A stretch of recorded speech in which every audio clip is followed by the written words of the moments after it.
So the Times Higher Education rankings are the only global rankings to look at the whole range of a university's core missions. We have 13 separate performance indicators, 5 dedicated to the teaching environment, worth 30%. We have indicators of research excellence, but we also look at a university's impact in the real world. So we're looking at knowledge transfer, how much income they can draw in from business and industry.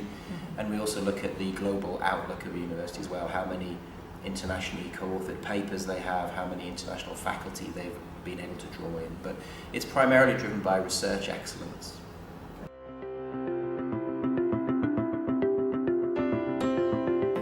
We are by far and away the most sophisticated of the global rankings. So I think the other 2 main global rankings people usually refer to have only 6 indicators each. They're very much focused on research and reputation, whereas the Times Higher Education rankings, they still do have a heavy weight for research, but we're the only rankings in the world to have a really strong, dedicated section around teaching, and we're the only global rankings that looks at knowledge transfer as well, at universities' real-world impact, not just the blue skies research in the ivory tower, but how much it's actually getting its hands dirty and working with business. And it's really important to students, I think, as well, to know that universities have some real-world relevance.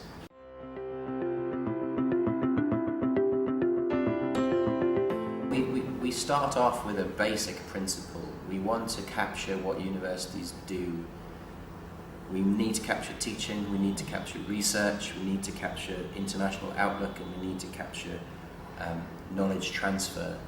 So we have 4 basic areas that any kind of global world-class university should be doing. And then we consulted very widely on, well, what are the indicators that exist? So research excellence can be judged through looking at the research publications and how many times these publications are cited. So actually we look at 50 million individual citations to 6 million papers in a huge data processing exercise, and that tells us which universities have the most influential research. But for the teaching environment, we look at simple things like how much resources has a university got. If it has $10,000 per student or $100,000 per student, it will be in a different space in terms of giving the student the kind of quality experience they want in terms of resources and facilities and extracurricular.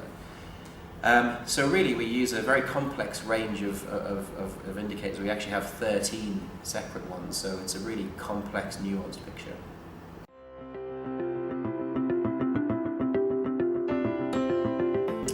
Well, what we find actually, the World University Rankings, which are our main publication, they're published every October. They gather tens of millions of views from all around the world, including many students from India and their families who are really keen to make an informed decision about where their children should study, the most important decision of their entire lives, which university to entrust with their education. But what we're also seeing is the rankings are used now at a policy level and at a strategic management level in universities. So a lot of the Asian universities and the governments are very keen to see their universities make great progress in rankings, to rise up the rankings. So by doing an Asia-specific ranking, including universities in India, we're able to give a more rich and detailed picture. Because actually only 20 universities in the whole continent of Asia make the world top 200 list. So what we're able to do is give benchmarking and performance data on a far deeper, richer group of institutions who are close to world standards but still aspiring and still rising up.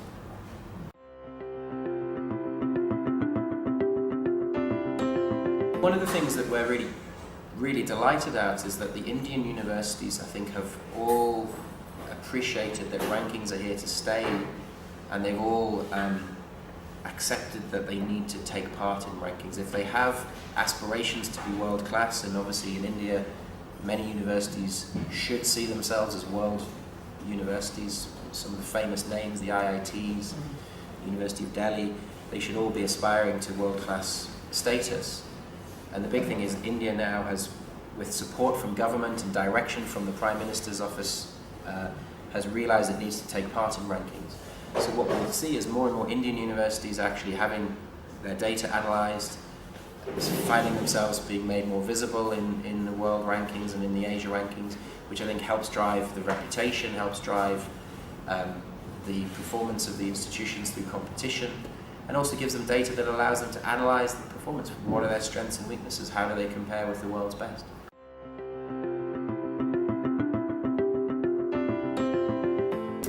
Well, my hope is that my main ambition is to create the most comprehensive picture of world higher education possible, and to provide information and data that helps universities improve, it helps governments inform policy, but also helps students make decisions. Well, our role is to provide information and data and analysis that allows universities to understand their performance, allows governments to understand the policy environment, the performance environment, but also allows students and their families to make informed decisions about where they should study. So really my intention is to create a richer picture.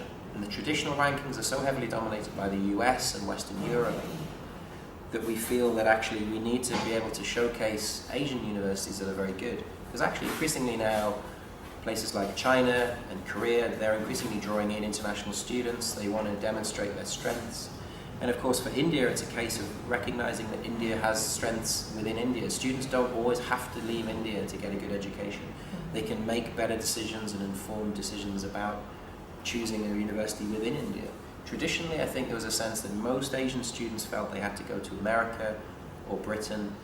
Now there's a sense they could go to Singapore, to Hong Kong, they could stay in India, they can go to South Korea. There's a whole wider range of options, and we're just trying to provide the data and the information that allows them to do that.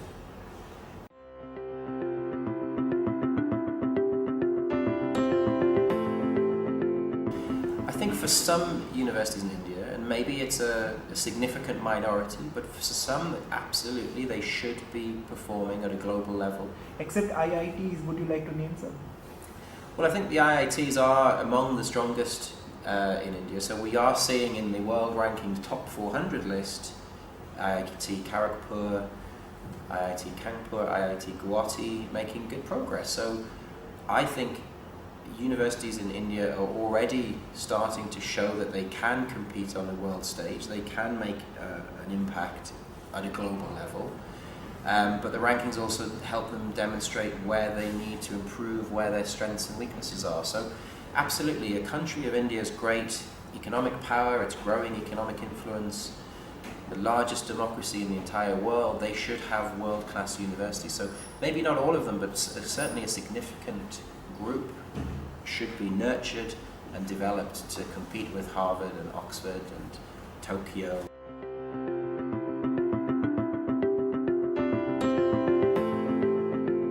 Yeah, maybe there's a ladder. Maybe we need to analyze more on the ground in India first, then identify the institutions in India that have great strength in the region and the continent, and then that will help identify the universities that have the great potential on the world stage. So I'm very happy to be working with the government to talk about, are there new indicators we can create that better reflect Indian priorities and benchmarks that actually meet the current new government's policy agenda as well.